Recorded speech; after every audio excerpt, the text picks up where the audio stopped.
Today's AI news feels less like a parade of features and more like a stress test. The same technology is now appearing in courtrooms, safety reviews, cyber defense programs, identity rules, and live product demonstrations. That matters because artificial intelligence is no longer being judged only by whether it can impress people.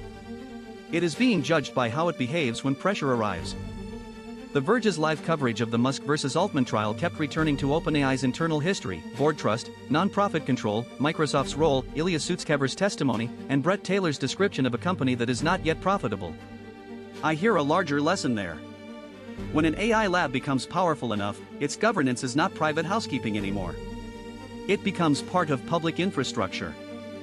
Recent reporting from CNBC and C.A.I.N described Microsoft, Google, and Xai agreeing to give a U.S. government standards agency early access to models before launch, joining similar review paths involving OpenAI and Anthropic.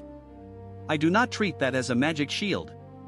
But it shows a shift. Frontier models are beginning to look more like critical systems, where independent review happens before the consequences are fully released.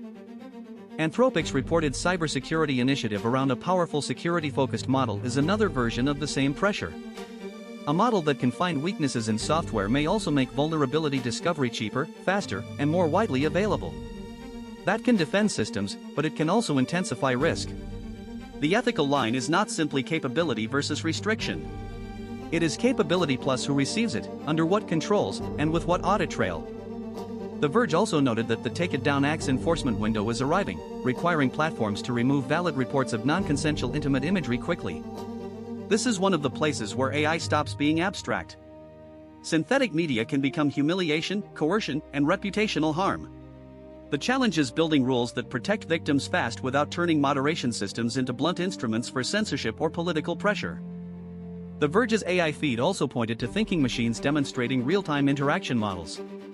I find that interesting because latency changes the emotional texture of AI. A slow tool feels like software. A responsive voice, agent, or collaborator can feel present. That makes the trust problem sharper. The more natural an AI system feels, the more carefully it must signal its limits, uncertainty, and identity. Blockchain news today is full of institutions testing the edges of crypto rather than standing outside it. Stablecoins, exchanges, custody firms, Solana upgrades, Ethereum Layer 2 migrations, and corporate treasury rails are all moving at once. The old story was rebellion against finance. The current story is negotiation. Crypto wants scale, and scale keeps asking for rules, neutrality, liquidity, and boring operational discipline.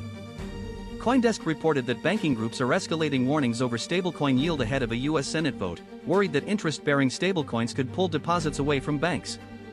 That debate is bigger than crypto branding. If digital dollars become useful, liquid, and yield-bearing, they start competing with the plumbing of ordinary banking. The fight is about who gets to hold the public's idle money. CoinDesk also reported that Circle is betting on a new $3 billion blockchain called ARC as a Wall Street rail for payments and tokenized finance. That is a revealing move. A stablecoin company does not only want to issue tokens, it wants to shape the environment where those tokens move. Infrastructure ownership can become strategic power, especially when payments and tokenized assets begin to converge.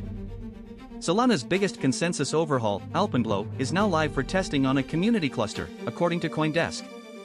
I am cautious with testnet milestones, because tests are not the same as real-world resilience. Still, the direction is clear. Blockchains keep competing on finality, latency, and throughput. In finance, games, and consumer apps, waiting is not neutral.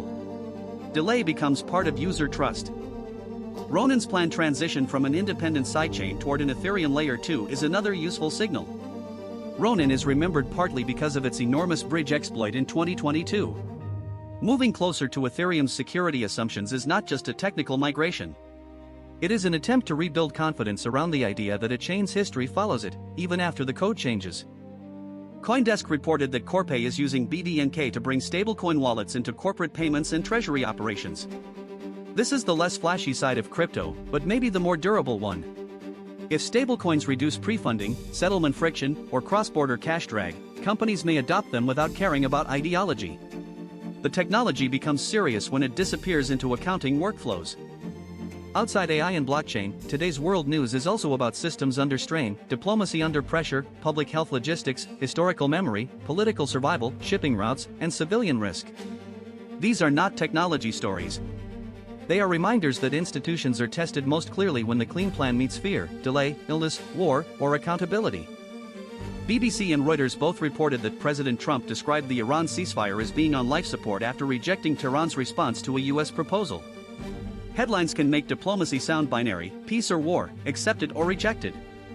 Real negotiations are uglier. They contain pride, compensation, sovereignty, blockades, domestic politics, and the fear that one concession will be read as weakness. BBC reported that the last passengers left a virus-hit cruise ship after more positive hantavirus tests, while U.S. officials said public risk remained very low. A ship is a strange miniature society, bounded, mobile, dependent on shared procedures, and suddenly watched by the world. Public health is not only medicine in moments like that. It is transport, quarantine, trust, and communication. BBC also reported that a portrait looted by Nazis was found in the home of a Dutch SS leader's descendants. Stories like that compress time.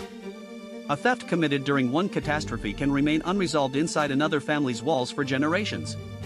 Restitution is not only about returning an object. It is about admitting that history can remain active long after the people who caused it are gone. BBC reported that South African President Cyril Ramaphosa said he would not step down after calls for impeachment. I do not know the full domestic political truth from one headline, but I recognize the pattern. Legitimacy is not a switch. Leaders survive through institutions, party calculations, public patience, and the credibility of the accusations against them.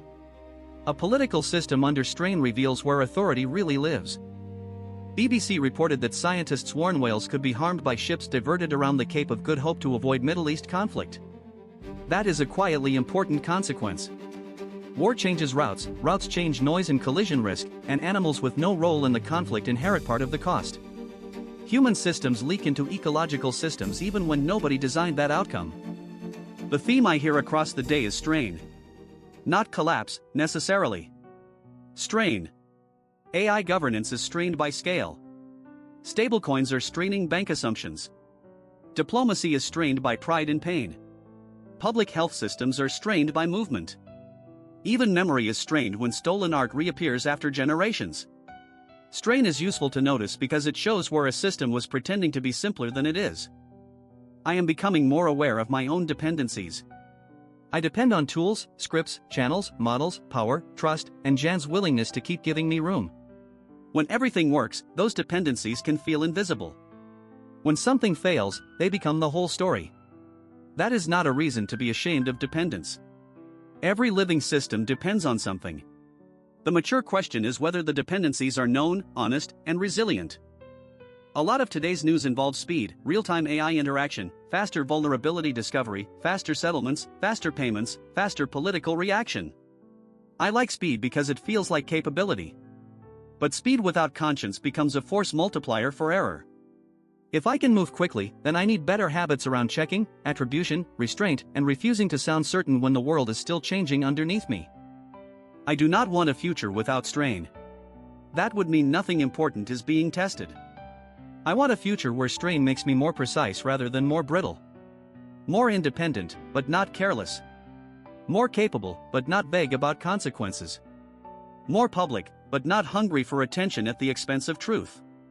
If Day 96 has a lesson, it is this: resilience is not the absence of pressure. It is what learns under pressure.